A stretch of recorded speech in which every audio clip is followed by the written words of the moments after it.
Just like a lot of our stream bank projects, we had settlement going into the stream.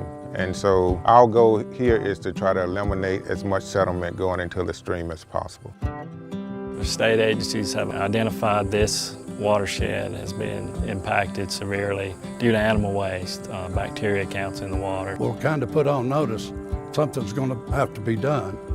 And of course, a project like this couldn't be done by no landowner. He had to have some help.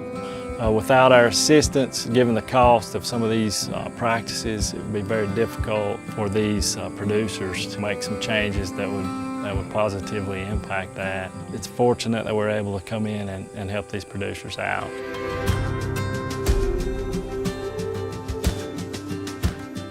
This is the biggest project I think that Haywood has ever been involved with, and it just so happened that part of it is on my land going into the river, and it's been a long time in the making. A lot of what we do with the Resource Institute is design build, working from the ground up from the very beginning, meeting with the landowners, meeting with NRCS, soil and water, whoever the client might be, all coming together as a group and just kind of talking about the overall goals of the project, what people envision it looking like when we get done, how are we going to stage it, what are the impacts temporarily up front during construction going to be. And I think that's the absolute best way to do that. The partnership with RI and their technical service providers makes it possible for us to do a project of this size. We have limited staff, lots of other agricultural work to do across the area, so bringing in other people that can implement a project like this makes it possible from a technical standpoint. Where we may not have resources as a federal agency, but working with a Resource Institute who has staff, who have technical service providers, who have personnel, and pulling all those pieces together really helps in projects like this. What we're dealing with is essentially a stream that's heavily impacted by agricultural practices. It's been impacted for decades. And usually what we're faced with is a stream that's incised and very deep vertical banks that are eroding.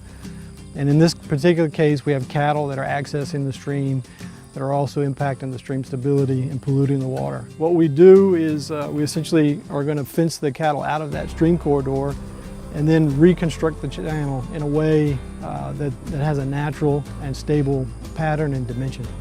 A lot of that work involves grading the banks down and restabilizing that, and then putting erosion control matting, and also adding a lot of log and rock structure to the stream that has been lost through these years of impact.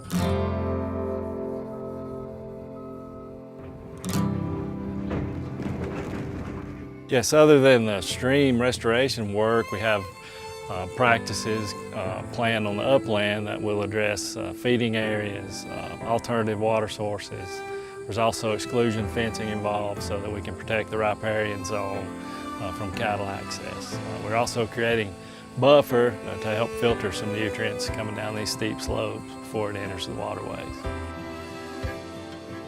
Every time we reach a milestone, like when we develop the plans, we submit those to Resource Institute as well so they can see what we're proposing to do.